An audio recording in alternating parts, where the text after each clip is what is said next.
akan menerangi hati dan pikiran kami dan menjelaskannya kepada kami.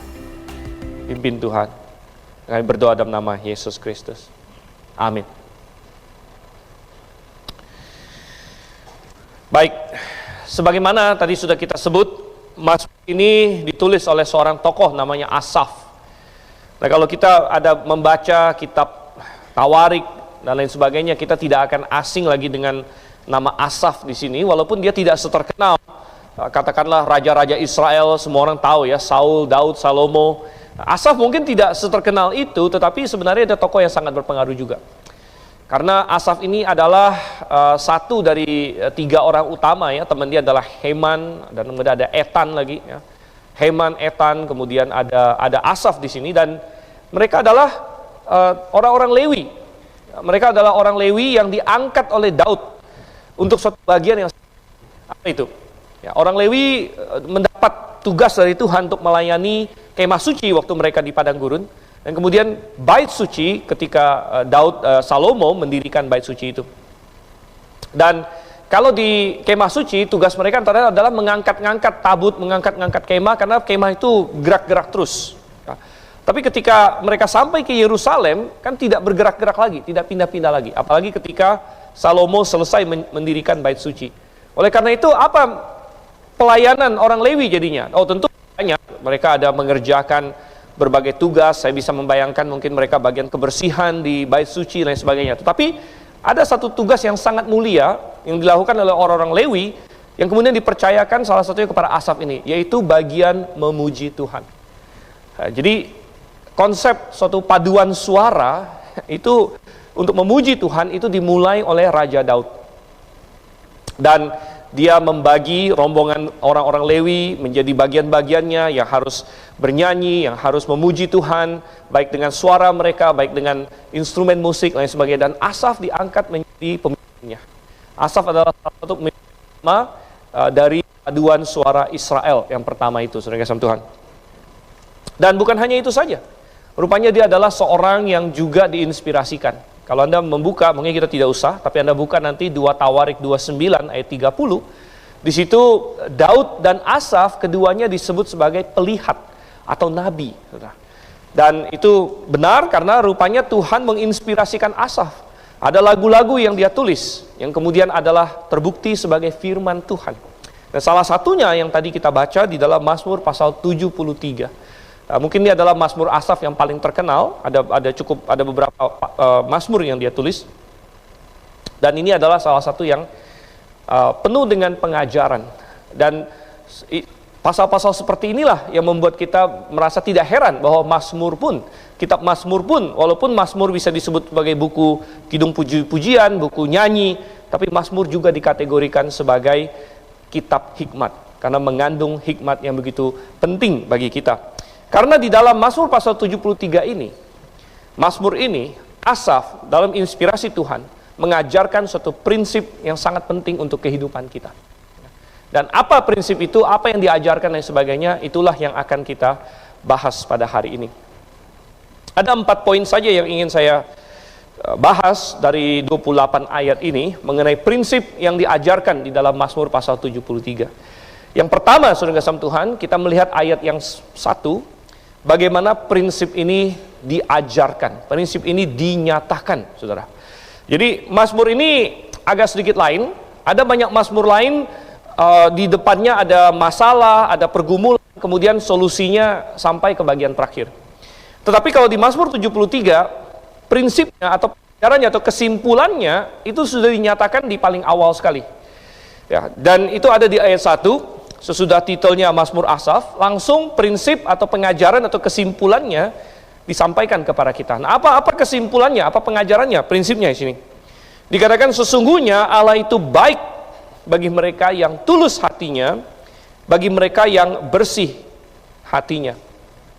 Jadi prinsip yang dinyatakan oleh Asaf di sini adalah bahwa Tuhan baik kepada orang yang mengikut Dia, orang yang tulus hati, orang yang bersih hatinya, artinya orang yang berkenan kepada Tuhan. Tuhan akan baik kepada orang tersebut, Tuhan akan memberkatinya. Nah, tentu satu koin dengan 2 sisi dari prinsip yang satu ini adalah kebalikannya. Kalau begitu, Tuhan pasti menghukum. Ya, Tuhan pasti akan membalas juga orang yang jahat, orang yang berlaku dengan tidak setia. Itu satu paket. Kalau Tuhan baik kepada orang yang bersih hatinya, maka Tuhan akan menghukum, Tuhan akan bertindak dengan keras terhadap orang-orang yang jahat. Ini prinsip, saudara kasih Tuhan. Dan prinsip ini sekilas sepertinya cukup sederhana. Karena prinsip ini memang diajarkan, ya, dan kebanyakan orang sudah mendengar prinsip ini dari dia kecil. Sudah diajarkan dari kecil, hati-hati, gitu kan? Tuhan akan memberkati kamu, Tuhan akan memberkati, dan kadang-kadang Tuhan di sini dinyatakan dalam perwakilan-perwakilannya, gitu. Perwakilan-perwakilannya, misalnya salah satu perwakilan Tuhan adalah orang tua. Ya, orang tua akan hukum kamu kalau kamu anak yang nggak benar, kalau kamu berbuat jahat, dan akan kasih kamu hadiah kalau kamu baik. Atau kadang-kadang orang tua juga mengajar pakai polisi. Nah, ada orang tua pakai pinjam tangan polisi, gitu kan? Nah, hati-hati ya, nanti polisi datang, Pak polisi datang, gitu.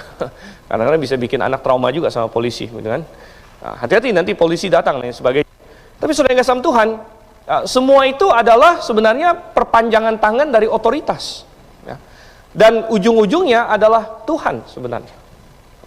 Tuhan yang melihat segala sesuatu, Tuhan yang akan memberikan hadiah pada yang benar dan menghukum yang jahat. Dan prinsip ini bahkan menjadi suatu prinsip yang begitu pentingnya, sehingga menjadi dasar dari iman bahkan. Coba kita buka di dalam kitab Ibrani, saudara. Ibrani pasalnya yang ke-11. Kita akan beberapa kali nanti mengacu kepada pasal ini. Ibrani pasal 11, pasal tentang iman yang sangat terkenal dalam Alkitab. Kalau kita lihat ayat yang pertama, itu pernyataan tentang apa itu iman. Ini sangat terkenal. Di ayat 1 dikatakan, iman adalah dasar dari segala sesuatu yang kita harapkan, dan bukti dari segala sesuatu yang tidak kita lihat. Tapi saya ingin kita lompat ke ayat yang ke-6 di sini. Perhatikan apa yang dikatakan di ayat yang ke-6. Tetapi tanpa iman tidak mungkin orang berkenan kepada Allah. Jadi betapa pentingnya iman. Berapa pentingnya iman, karena iman adalah sikap hati kita. Sikap hati kita dalam hubungan kita dengan Tuhan. Tanpa iman tidak mungkin orang berkenan kepada Allah. Dia lanjutkan lagi, sebab barang siapa berpaling kepada Allah, ia harus percaya, ia harus beriman di sini kan? Ia harus percaya. Kata percaya dalam bahasa aslinya itu satu akar kata dengan iman. Ya, dia harus percaya, dia harus beriman bahwa Allah ada pertama, dan bahwa Allah memberi upah kepada orang yang sungguh-sungguh mencari Dia.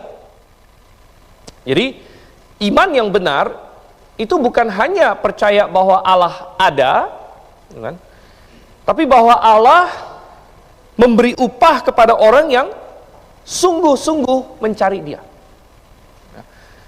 Artinya, ini adalah bagian yang esensial dari percaya Allah.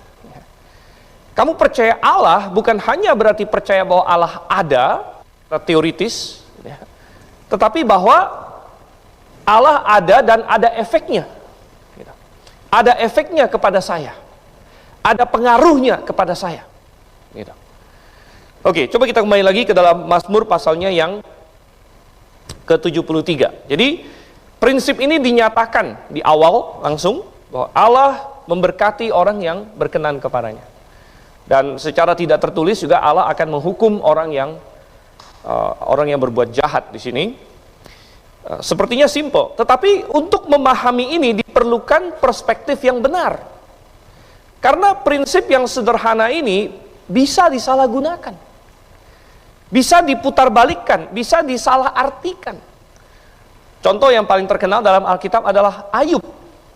Dan kita juga sedang seri Ayub di hari Rabu, dan banyak jemaat juga mengikutinya, karena saya harap Anda juga mau datang pada hari Rabu. Jadi teman-teman Ayub salah memakai prinsip ini dengan perspektif yang salah, lalu menuduh Ayub. Lalu dikatakan bahwa, bukankah Allah memberkati orang yang baik dan menghukum orang yang jahat?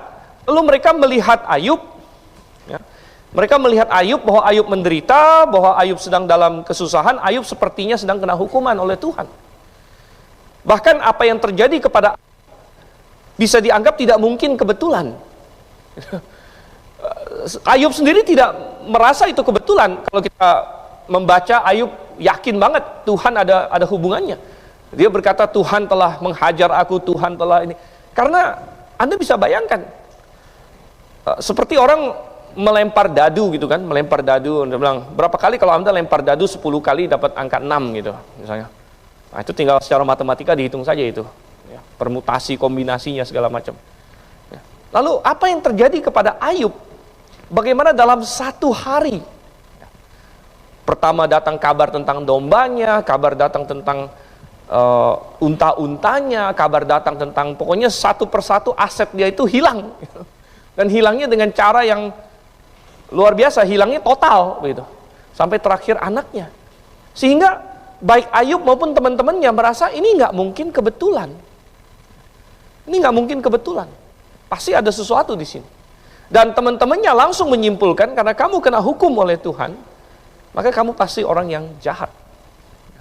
Kamu pasti orang yang tidak berkenan kepada Tuhan. Oleh karena itu kamu harus bertobat, Ayub. Dan di situ kita melihat bahwa teman-temannya berpegang kepada prinsip ini, tapi dengan salah.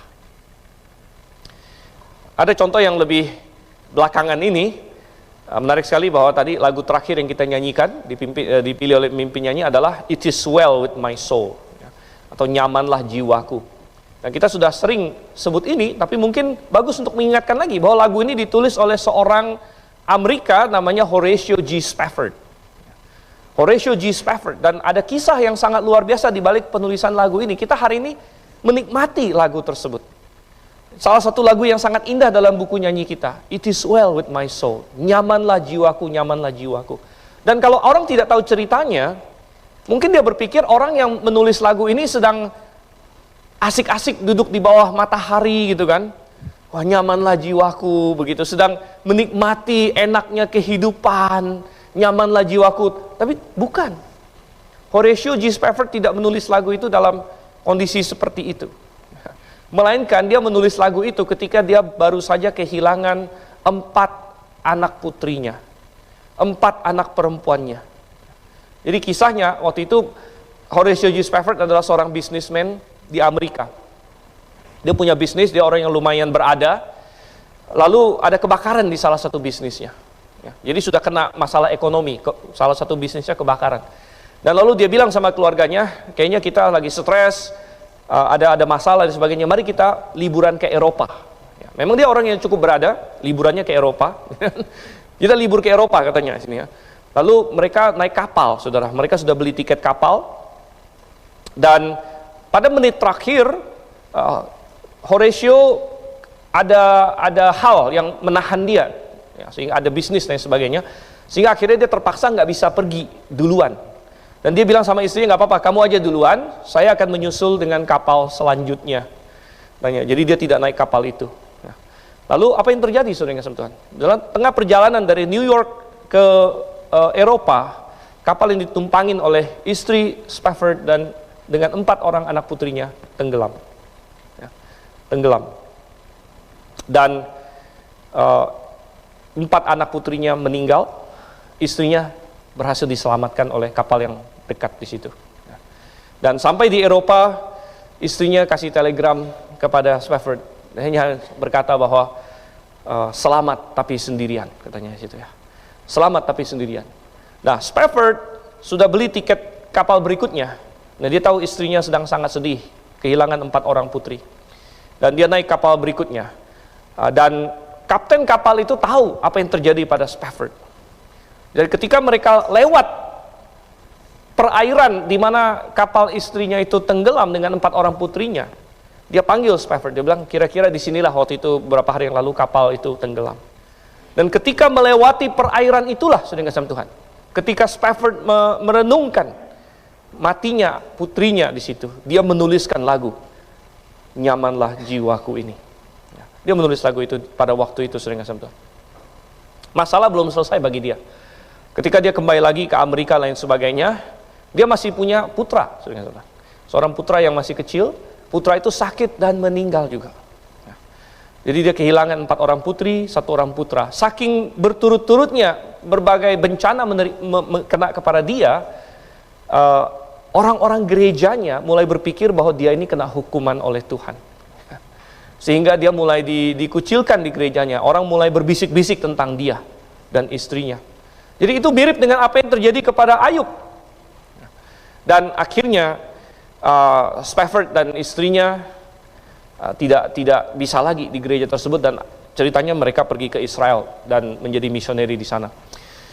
Oke, tapi itu adalah contoh bagaimana kalau prinsip ini disalah artikan, maka bisa menjadi kekacauan juga.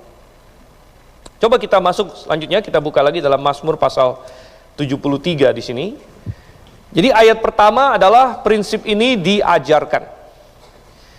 Nah, selanjutnya kita akan lihat dari ayat 2 sampai ayat yang ke-14.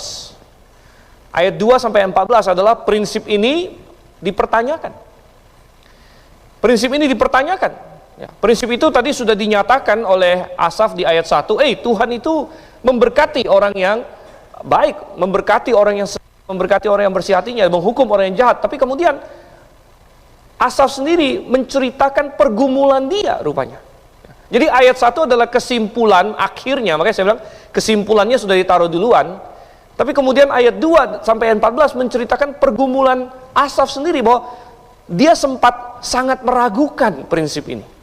Prinsip ini dipertanyakan, prinsip ini diserang, prinsip ini menghadapi tantangan di dunia ini. Karena ada banyak peristiwa dan mungkin orang yang akan berkata itu tidak benar, ya, itu salah. Dan mungkin bahkan pertanyaan-pertanyaan itu muncul tidak perlu orang lain, tapi bahkan di dalam hati kita sendiri. Bahkan sebagai orang yang percaya, ketika kita mengalami pengalaman-pengalaman, ya, maka kita bisa juga mempertanyakan hal ini. Kita tidak tahu pengalaman pribadi apa yang dihadapi oleh Asaf. Kita tidak tahu dia umur berapa waktu dia diangkat menjadi pemimpin paduan suara oleh Daud dan sebagainya. Fakta bahwa dia begitu dekat dengan Daud bisa jadi berarti dia adalah salah satu pengikut setia Daud. Dan bisa jadi juga, lagi kita tidak punya catatannya, bisa jadi dia orang yang pernah ikut lari ke sana ke sini bersama dengan Daud, dan dia mengalami berbagai kesukaran yang Daud alami, sehingga dia dekat dengan Daud dan Daud angkat dia menjadi pemimpin paduan suara. Bisa jadi.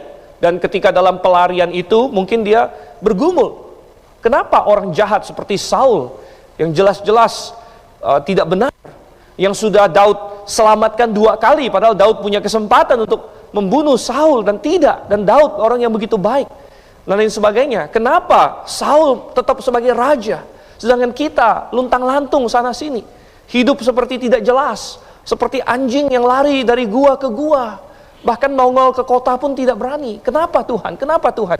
Dan itu bukan waktu yang singkat, saudara-saudara. Mereka melakukan itu bertahun-tahun lamanya. Mereka tertekan bertahun-tahun lamanya. Sampai mereka harus lari ke daerah orang Filistin dan sebagainya. Sekali lagi kita tidak tahu persisnya pengalaman pribadi Asaf. Dan memang tidak perlu tahu, karena pengalaman tiap-tiap orang bisa beda-beda. Tetapi pertanyaannya bisa sama. Pertanyaannya bisa sama. Benarkah? Benarkah Tuhan memberkati orang yang benar? Benarkah Tuhan menghukum orang yang jahat? Karena sekilas tampak dan dari apa yang bisa saya observasi, kok sepertinya tidak begitu. Kok sepertinya untuk sementara orang fasik jaya, kok mereka hebat, kok mereka segala yang digambarkan di ayat-ayat ini. Dan ini merupakan suatu topik yang bukan baru ada sekarang. Banyak orang bertanya hal seperti itu sekarang. Tapi sekali lagi ini bukan pergumulan yang baru, saudara. Ini pergumulan yang sudah dari beribu-ribu tahun yang lalu. Ini pergumulan dari masa ke masa. Tiap-tiap generasi akan menggumulkannya. Karena tiap-tiap generasi kita hidup di dunia yang sudah jatuh dalam dosa, penuh dengan kejahatan, dan setiap generasi akan sampai kepada pertanyaan yang sama. Kenapa Tuhan? Mengapa sepertinya yang jahat menang? Kenapa ada kejahatan dan lain sebagainya? Oleh karena itu ini bukanlah sesuatu yang baru generasi kita temukan. Tidak. Bahkan ini juga bukan satu-satunya pasal di Alkitab yang membahas topik ini. Ini hanya salah satu pasal yang cukup komprehensif membahasnya. Pertanyaan yang sama muncul di kitab Habakuk misalnya. Bahkan di kitab Mazmur sendiri beberapa pasal membahas topik yang sama. Dan apa yang dikatakan oleh Asaf di sini, dia mengobservasi. Dia bilang di ayat yang kedua, aku hampir terpleset katanya ya, aku nyaris tergelincir karena aku cemburu kepada pembual-pembual. Kalau aku melihat kemujuran orang-orang fasik, ya sepertinya mereka mujur. Ya. Kesakitan tidak ada pada mereka. Ya, sepertinya mereka sehat, bukan cuma sehat sampai gemuk katanya. Sehat dan gemuk. Nah, sekali lagi, kalau hari ini ada suatu stigma negatif kalau gemuk ya, atau gendut lah istilahnya. Gendut di stigma negatifkan. Tapi pada masa itu, gemuk itu pertanda sukses malah. Ya, sukses, makmur gitu kan. Nah, jadi mereka ini sehat, gemuk katanya sini. Jadi yang agak gemuk menghibur diri, nggak apa-apa ya. Mereka tidak mengalami kesusahan manusia katanya. Tidak kena tulah. Wow. Berkalungkan kecongkakan, berpakaian kekerasan. Sekalipun mereka jahat, ya, memakai kekerasan dan sebagainya, kok mereka sukses? Justru karena mereka pakai kekerasan mereka sukses. Mereka menindas orang, mereka tidak takut kepada hukum dan lain sebagainya. Ya, kita lanjut lagi di sini. Kata-kata mereka juga jahat. Jadi tindakan mereka jahat, kata-kata mereka jahat di ayat 8, mereka menyindir, mengata-ngatai dengan jahatnya. Hal pemerasan dibicarakan, mereka dengan tinggi hati, mereka bangga akan kejahatan mereka. Ya.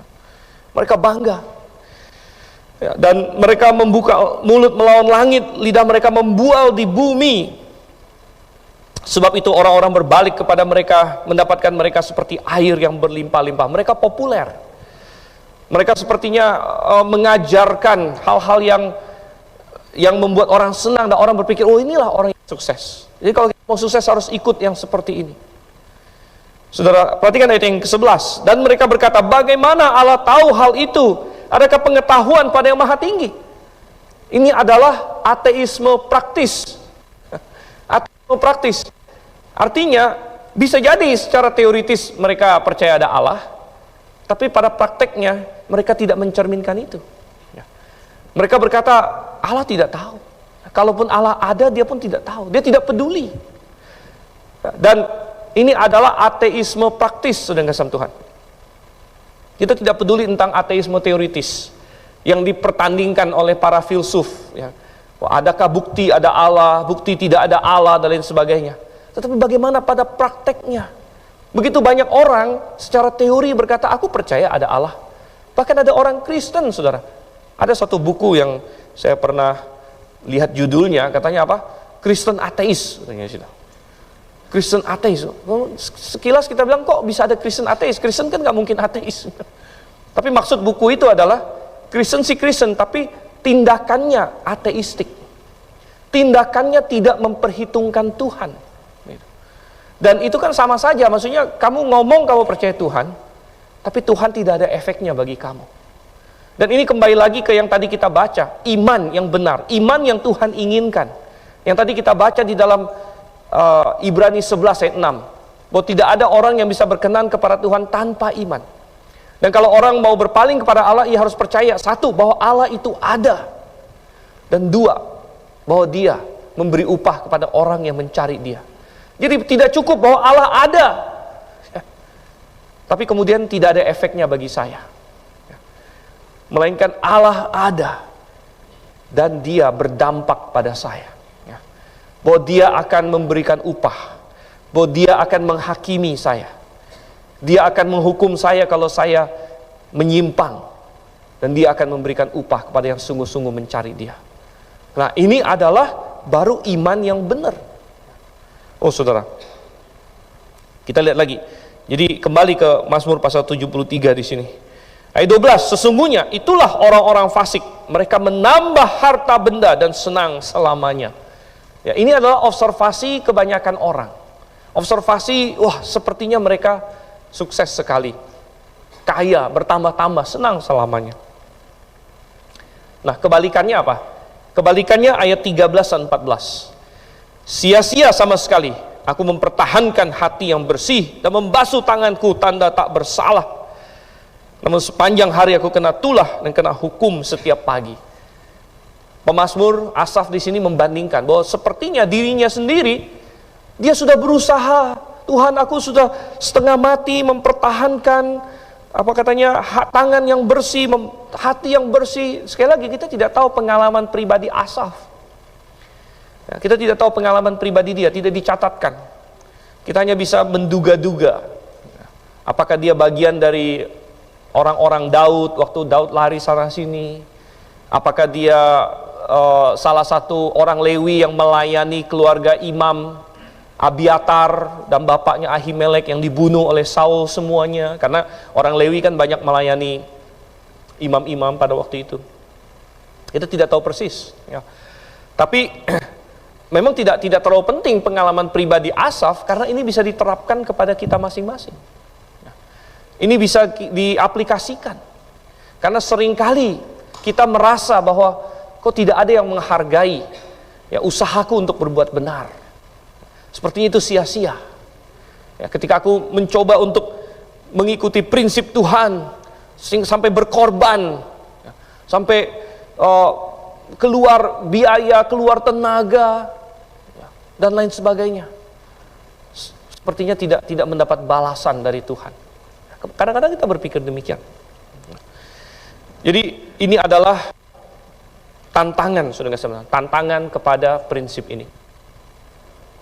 Nah, maka kita lihat yang selanjutnya. Jadi yang pertama adalah bahwa prinsip ini dinyatakan, diajarkan. Yang kedua adalah prinsip ini dipertanyakan.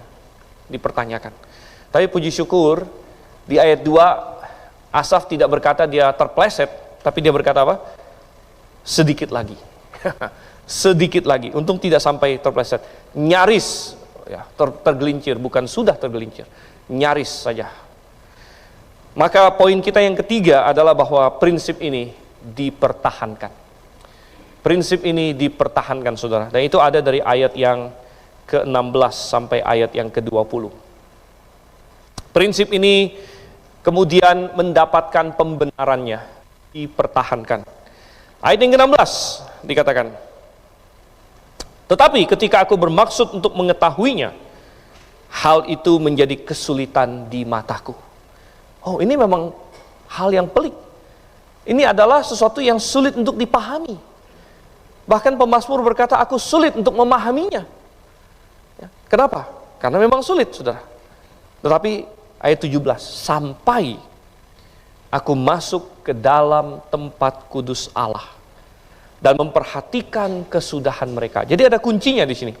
Sampai aku masuk ke dalam tempat kudus Allah. Apa maksudnya ini? Sampai aku masuk ke dalam tempat kudus Allah. Kalau kita melihat konteks historis pada waktu itu, tempat kudus Allah yang dimaksud oleh Asaf ya adalah kemah suci. Ya, bait suci belum dibangun waktu itu, Salomo yang akan membangunnya belakangan. Ya. Tapi ada kemah suci pada waktu itu. Dan ada kemah suci, ada tabut perjanjian yang sudah dipindahkan oleh Daud ya, dari tempatnya ke Yerusalem. Dan Asaf sebagai seorang Lewi, dia punya kesempatan untuk melayani di sekitar kemah suci itu. Dan dia ada memakai waktu itu untuk mendekat kepada Tuhan dan merenungkan dan memikirkan hal-hal ini. Nah, itu adalah tempat kudus Tuhan. Pada waktu itu Tuhan ya, masih dalam ibadah simbolik. Kehadirannya disimbolkan oleh tabut perjanjian. Sehingga ketika tabut itu dikembalikan oleh orang Filistin dan orang-orang Israel, sebagian ada yang penasaran, lalu coba-coba ngintip ke dalamnya. Makanya hati-hati ngintip, saudara-saudara. Ya. Nah, mereka ngintip ke dalam tabut itu, Tuhan membunuh orang-orang di situ. Begitu banyak orang Tuhan membunuh. Ya. Karena tabut itu melambangkan kekudusan Tuhan pada waktu itu. Dan Uza yang pegang juga mati. Ya. Tetapi seorang Lewi di sini, mereka punya tugas untuk melayani di sekitar tabut Tuhan, di sekitar kemah suci pada waktu itu. Dan Asaf memakai kesempatan untuk mendekat ke dalam tempat kudus Allah, katanya. Tetapi apa penerapannya bagi kita hari ini, saudara? Apakah kita hari ini mesti cari bait suci, kemah suci lagi? Tentu tidak juga. Ya. Penerapannya bagi kita adalah ada beberapa. Satu, hal ini tidak akan bisa dipahami kalau Anda belum diselamatkan. Itu nomor satu. Masuk ke dalam tempat kudus Allah, yang pertama adalah berbicara mengenai keselamatan. Berbicara mengenai keselamatan. Karena ketika Anda diselamatkan, baru Anda punya hubungan dengan Tuhan. Dan Anda baru bisa mendekat kepada Tuhan. Karena sebelum itu, Anda terpisah dari Bapa, terpisah dari Allah, Anda adalah musuh. Jangankan masuk ke tempat kudusnya, kepelataran saya tidak boleh. Tetapi apa yang Yesus Kristus lakukan? Ketika dia mati di kayu salib, darahnya tercurah, maka dia sebagai imam besar mewakili kita. Dia datang membawa darah, bukan darah domba, darah lembu, tapi darahnya sendiri. Darahnya sendiri dia bawa masuk ke dalam bait suci yang di sorga. Dan Yesus Kristus masuk ke dalam ruang maha kudus di situ. Dan mendamaikan kita dengan Allah Bapa. Sehingga Yesus berkata, akulah jalan dan kebenaran dan hidup. Tidak ada seorang pun sampai kepada Bapa kalau tidak melalui aku. Sehingga masuk ke dalam tempat kudus Allah, pertama berbicara mengenai keselamatan. Bicara mengenai keselamatan. Ada hal-hal yang hanya bisa dipahami secara rohani oleh orang-orang yang sudah diselamatkan. Dan kalau Anda belum diselamatkan, ada banyak misteri Tuhan yang Anda tidak mungkin paham. Ada prinsip-prinsip Tuhan yang tidak bisa dipahami, saudara. Tetapi ketika Anda diselamatkan, maka Anda bisa masuk, Anda bisa melihat, Anda berdiri di sisinya Tuhan sekarang. Dan sisi Tuhan adalah sisi yang tinggi, sehingga Anda bisa lebih mudah melihat apa yang terjadi. Kemudian, mendekat, masuk ke dalam tempat kudus Allah, juga berbicara mengenai melihat dunia ini menggunakan perspektif Tuhan. Jadi sesudah kita diselamatkan, kadang-kadang kita masih tergoda untuk memakai kacamata lama kita. Tetapi orang yang diselamatkan, sebenarnya Tuhan sudah kasih cara pandang yang baru. Dan kita harus menggunakan itu. Kita punya cara penglihatannya rohani sekarang. Dan kita bisa melihat segala sesuatu dengan cara yang berbeda. Tapi kita harus masuk mendekat kepada Tuhan. Nah, kalau di zaman perjanjian lama, ada apa di dalam tempat kudus itu? Tadi sudah kita lihat ada tabut perjanjian, lain sebagainya. Ada apa di dalam tabut perjanjian? Ya, salah satu yang penting sekali dalam tabut perjanjian adalah ada loh yang berisikan 10 hukum Tuhan. Ada firman Tuhan di situ. Demikian juga di dalam kemah suci, para imam dan orang Lewi menyimpan salinan dari hukum Taurat, salinan dari firman Tuhan. Orang yang mendekat kepada Tuhan, masuk ke dalam tempat kudus, salah satu hal yang prominent adalah firman Tuhan. Dan Anda berkata, oke, kalau saya sudah diselamatkan, Tuhan sudah kasih saya cara lihat yang baru, bagaimana cara menggunakannya? Bagaimana cara menggunakan kacamata baru saya? Tidak lain tidak bukan adalah dengan Alkitab. Mari kita pakai, ini adalah alat yang sudah Tuhan pakai. Kalau kamu ingin bisa menilai segala sesuatu, nilailah dengan bantuan firman Tuhan. Ini yang akan memberikan kepada kita prinsip-prinsip. Ini yang akan memberikan kepada kita bagaimana sih sebenarnya. Dan ini yang memberitahukan kita secara absolut apa yang benar, apa yang salah. Kalau kita tidak punya firman Tuhan, maka semuanya relatif. Kita bagaikan orang yang terombang-ambingkan. Oleh karena itu tidak usah heran bahwa dalam satu generasi manusia berubah begitu cepat. Sehingga hari ini kita melihat homoseksualitas diterima. Bukan hanya diterima, bahkan dibela oleh begitu banyak orang. Transgenderisme, laki bisa jadi perempuan, perempuan bisa jadi laki. Sesuatu yang hilang nalar, gila, saudara kasih Tuhan. Namun sekarang dibela oleh begitu banyak orang. Kenapa? Mereka tidak punya sesuatu yang absolut menjadi pegangan mereka. Tidak ada yang bisa berkata, ini salah, ini pasti salah. Mereka tidak punya itu. Oleh karena itu mereka hanya mengikuti arus saja. Oh, betapa bahayanya kalau Anda sudah terseret oleh arus. Anda cemplung ke dalam suatu sungai yang beriak cepat. Dan Anda tahu di ujung sana ada air terjun yang akan menuju kepada kematian. Tapi tidak ada pegangan. Dan air itu begitu deras dan Anda bagaikan menggapai-gapai. Tidak ada sesuatu yang solid untuk Anda pegang. Tetapi betapa bahagianya kalau tiba-tiba Anda dapatkan suatu batu karang. Anda sedang terseret arus itu. Anda tidak bisa melawannya. Anda mau berenang sekuat tenaga pun tidak bisa melawan air yang begitu deras. Namun Anda terpegang satu batu karang yang tidak berubah, yang mantap di situ. Anda berkata, oh puji syukur, inilah batu karang. Dan Tuhan adalah batu karang, firman-Nya adalah batu karang. Sehingga kita bisa berkata, saya akan menilai segala sesuatu dengan firman Tuhan.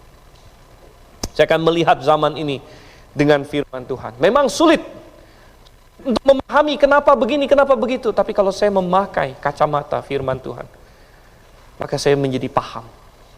Saya menjadi paham. Coba kita lihat lagi ayat-ayat selanjutnya. Dikatakan di sini, ayat 18, sesungguhnya di tempat-tempat licin kau taruh mereka, kau jatuhkan mereka sehingga hancur.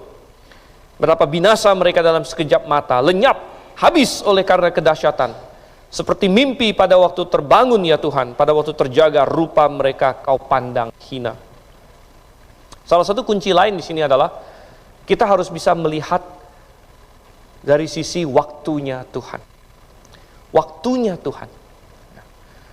Kita sering sangat tidak sabar. Kita ingin waktunya kita. Tuhan hukum dia sekarang. Tapi Tuhan punya waktunya. Dan kalau dikatakan Tuhan menghukum orang yang jahat dan memberkati orang yang baik, benar, amin. Dan Alkitab memberitahu kita, ada waktunya Tuhan.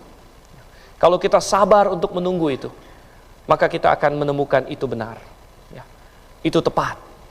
Bahwa ternyata orang-orang yang jahat, mereka binasa dengan sekonyong-konyong. Mereka jatuh dengan tiba-tiba. Mereka sampai kepada akhir mereka. Dan kita bisa lihat itu di dalam kehidupan nyata juga. Kita mungkin bukan dalam waktu 1 hari, 1 minggu, tapi kita bisa melihat baik yang relatif cepat maupun yang agak lama, tapi ujung-ujungnya kejadian juga. Tidak ada yang bisa memberikan contoh yang lebih baik lagi selain misalnya orang-orang yang terlibat dalam kejahatan besar seperti geng dan lain sebagainya, di mana mereka sepertinya hebat dalam satu sisi, penuh dengan kekerasan, penuh dengan kemenangan. Namun nanti kita membaca mereka saling membunuh satu dengan yang lain, mereka tewas dan sebagainya. Dan kejahatan mereka akhirnya sampai kepada mereka. Tetapi saudara yang kasih Tuhan, mungkin ada yang berkata, bagaimana kalau kita tidak lihat itu bahkan dalam hidup ini?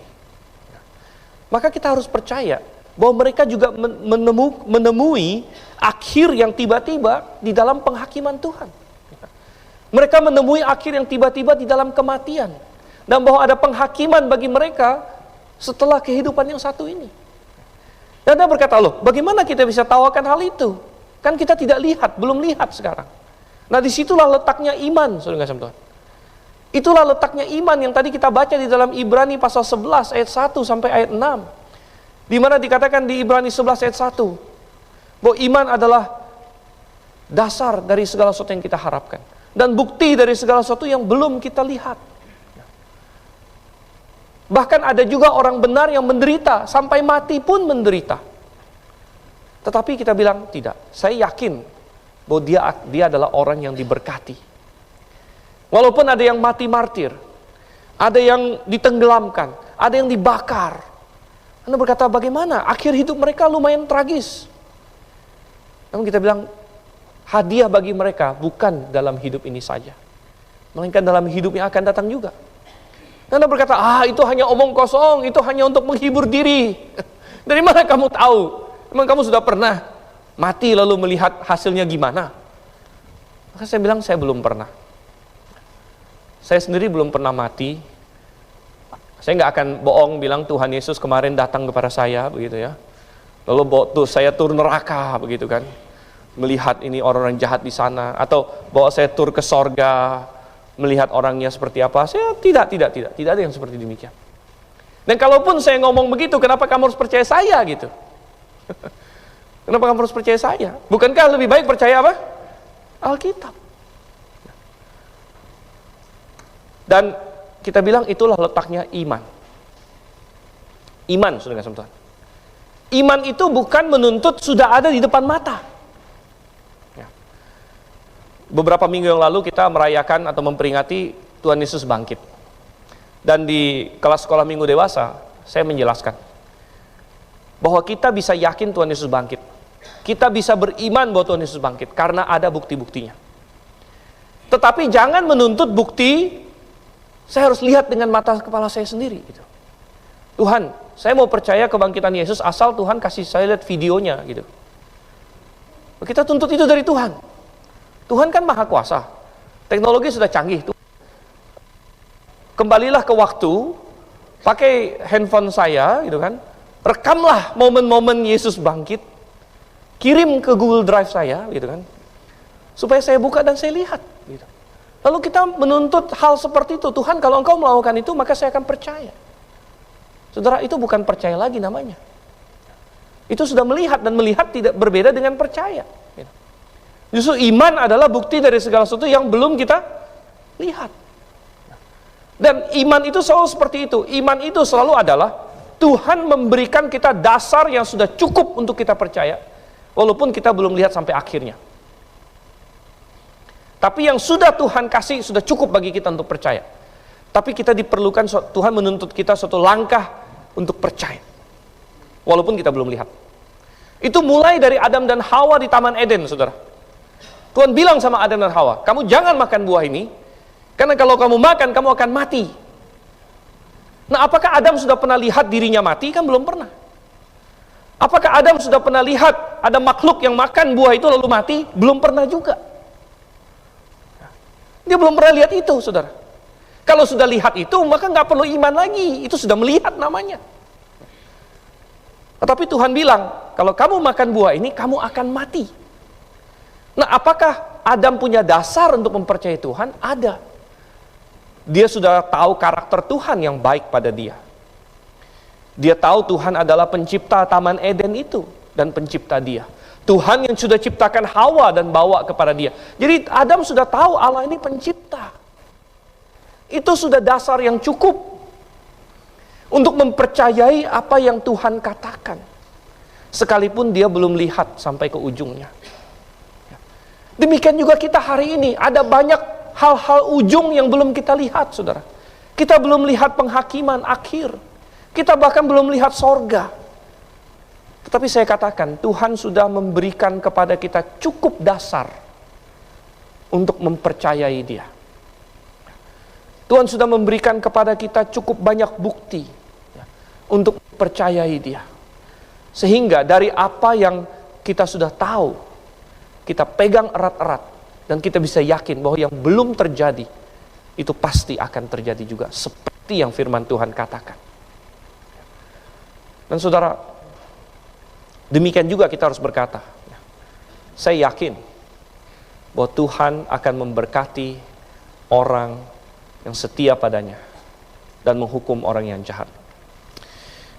Baik, kita masuk sekarang ke poin keempat dan terakhir, saudara. Poin yang keempat dan terakhir di sini adalah kita melihat bahwa prinsip ini diterapkan dalam hidup ini. Oke, pertama, prinsip ini diajarkan. Dua, prinsip ini dipertanyakan, diserang. Ketiga, prinsip ini dipertahankan. Dan yang keempat adalah prinsip ini diterapkan. Dan itu ada di ayat yang 15 ke 21 sampai ke 28. Prinsip ini diterapkan. Kalau kita sudah yakin dan kita bisa beriman, berpegang kepada firman Tuhan tentang hal ini, maka satu, kita harus mengajarkan kebenaran kepada semua orang. Kita sampaikan, kita beritakan. Kalau kita memberitakan sebaliknya, itu akan mempengaruhi orang lain. Perhatikan ayat yang ke-15.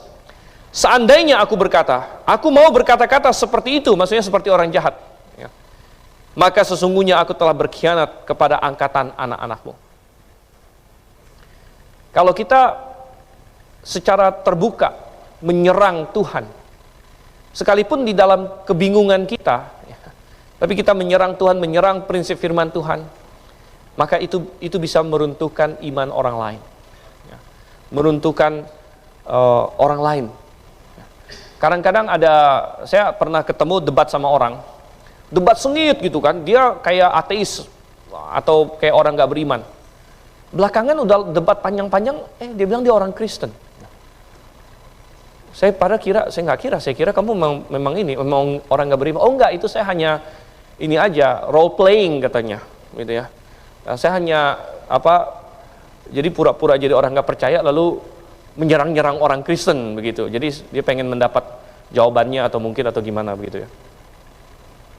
Tapi kamu role playingnya meyakinkan juga ya, sampai saya juga ini kira kamu orang yang nggak percaya karena begitu sengitnya kamu menyerang begitu.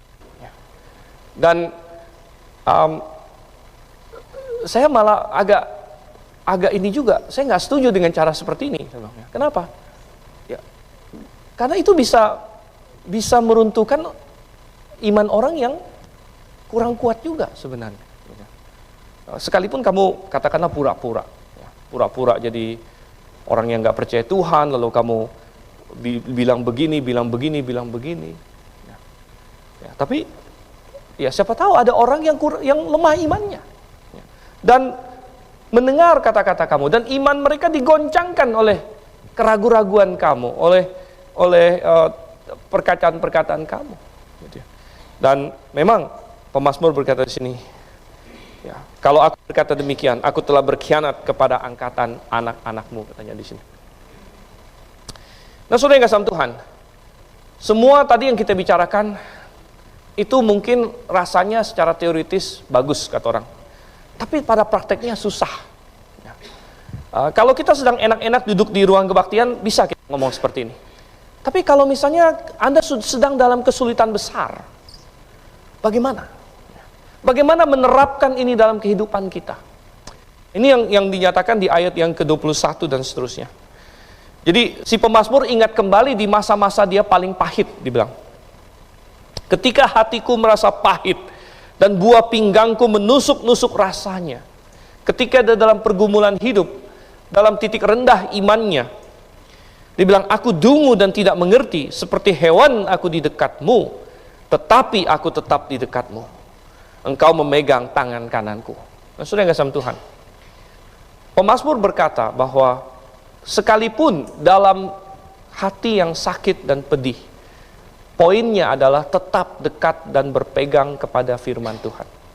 Tetap percaya kepada Tuhan. Sekalipun kita tidak paham, bahkan dia membandingkan dirinya, kalaupun saya seperti binatang yang dungu, nggak apa-apa, gitu ya.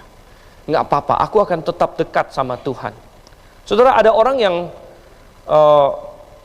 agak-agak marah kalau misalnya manusia disamakan dengan binatang, katanya. Padahal saudara yang kasih Tuhan, jarak antara Tuhan dengan kita itu lebih besar daripada jarak antara kita dengan binatang. Jadi kalau kita diibaratkan binatang itu sudah nggak ada apa-apanya sebenarnya. Kita dengan binatang itu sama-sama ciptaan. Masing-masing ada permulaan. Tuhan bukan ciptaan, dia pencipta. Dan kita adalah ciptaan. Dan seperti binatang dungu, katanya, dekat kepada tuannya. Maka demikianlah. Binatang itu nggak ngerti, tapi dia tahu. Tuannya lebih tahu. Kalau binatang itu sakit, dia nggak ngerti obat, dia nggak ngerti apa, ada kutu kah atau apakah. Tapi dia tahu tuannya sayang pada dia. Hanya itu saja yang dia tahu. Dan kita juga, Tuhan ingin berkata, ada banyak hal yang kita tidak tahu dalam dunia ini. Kita tidak tahu masa depan. Kita tidak tahu apa yang akan terjadi, perang apa segala macam. Tadi lucu, saya ada bicara dengan seorang Kristen. Dia bilang, kenapa ya perangnya nggak jadi-jadi, katanya. Saya mau segera perang di Timur Tengah. Loh, saya bilang, kok begitu? Ya supaya Tuhan cepat datang, katanya, gitu ya. Dia mau perang lebih seru, katanya. Saya bilang, kita nggak usah ngurusin ini, itu urusan Tuhan. Kita nggak tahu itu masalah. Tapi saudara nggak sama Tuhan, ada banyak hal yang kita tidak tahu. Tapi kita bisa, pokoknya kita bilang, aku serahkan kepada Tuhan. Itu yang ini. Dan dengan itu, maka yang paling penting dalam dunia ini adalah hubungan kita dengan Tuhan. Itu saja. Yang paling penting adalah hubungan kita dengan Tuhan. Ini harus menjadi suatu prinsip bagi kita. Yang paling penting bukan jumlah uang kita. Yang paling penting bukan jumlah aset kita. Itu sangat rendah sekali dalam skala kepentingan. Tapi yang paling penting adalah bagaimana hubungan saya dengan Tuhan. Kalau hubungan saya semakin dekat dengan Tuhan, saya semakin paham Dia, semakin paham firman-Nya, itu adalah kemajuan. Itu adalah tahun pertumbuhan. Kalau Anda menilai tahun, ini tahun 2024, kita sudah 4 bulanan masuk ke dalam tahun ini. Di awal tahun mungkin Anda menilai tahun 2023. Bagaimana? Orang menilai tahun ini, oh sudah 1 tahun. Atau mungkin bentar lagi Anda ulang tahun atau bagaimana, gitu kan? Anda mau menilai. Anda berkata, 1 tahun sudah berlalu. Apa yang terjadi?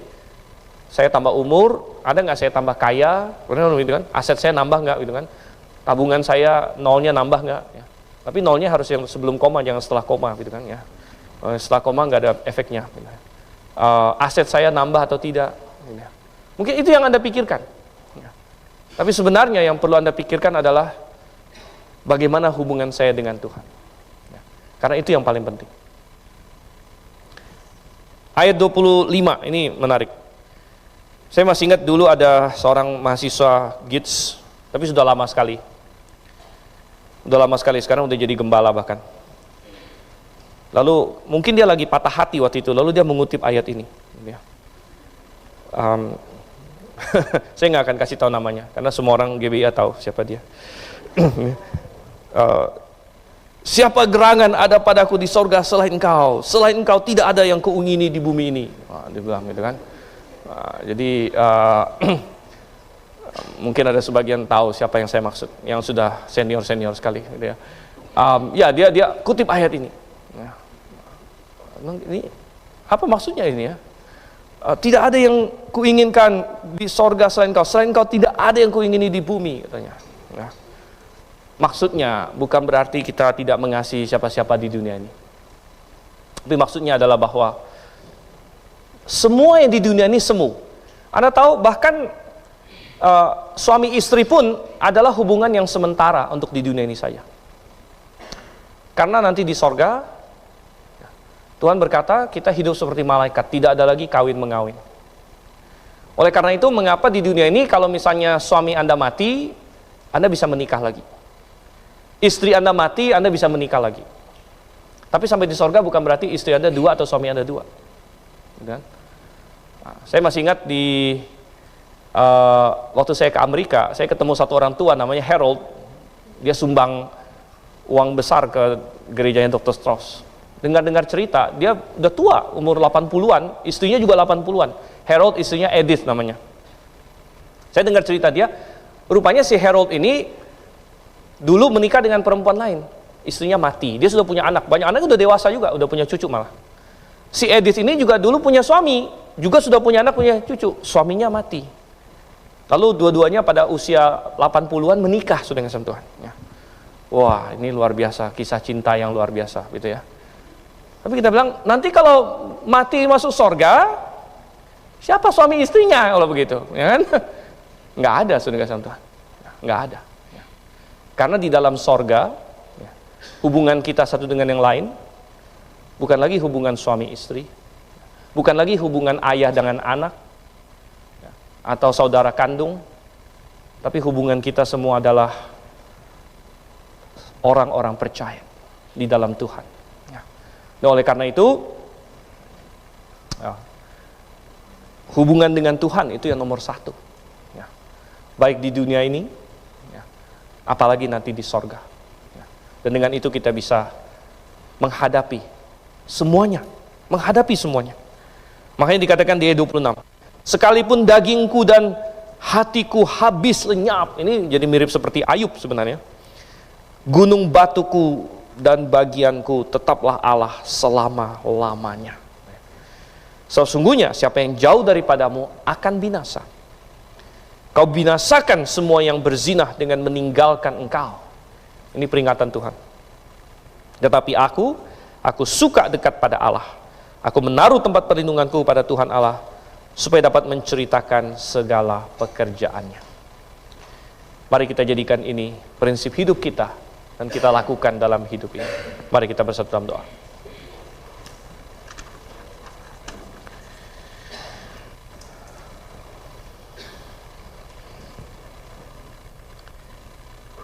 Bapa di surga, kami belum pernah melihat sorga. Kami belum pernah melihat dengan mata fisik kami, bahkan Tuhan Yesus yang pernah datang 2000 tahun yang lalu, mati di kayu salib, bangkit kembali. Tuhan, kami belum melihat itu dengan mata kami. Kami belum melihat penghakiman akhir, Tuhan. Kami belum melihat mahkota yang Kau sediakan bagi kami. Kami belum melihat api neraka yang tersedia bagi orang-orang yang terpisah dari Engkau. Kami belum melihatnya dengan mata jasmani kami. Namun kami melihatnya dengan mata rohani kami, karena firman-Mu menyatakan hal-hal itu. Firman-Mu telah menggambarkannya, firman-Mu menjanjikannya. Dan oleh karena itu kami memiliki alasan untuk mempercayainya. Alasan yang kuat. Tuhan, kami tahu dalam perjalanan hidup kami banyak hal akan mencoba menggoyangkan keyakinan kami. Membuat kami tidak peduli. Membuat kami cuek terhadap Engkau, terhadap penghakiman-Mu, terhadap prinsip-prinsip-Mu. Dan kadang-kadang pengalaman kami membuat kami bertanya-tanya. Kapan Tuhan? Benarkah Tuhan? Namun tuntun kami. Kalaupun kami harus seperti hewan yang dungu di dekat-Mu, tuntun kami. Supaya kami memahami hal ini dengan baik, mengajarkannya kepada orang lain, dan melakukannya dalam hidup kami. Kami berdoa dalam nama Yesus Kristus. Amin.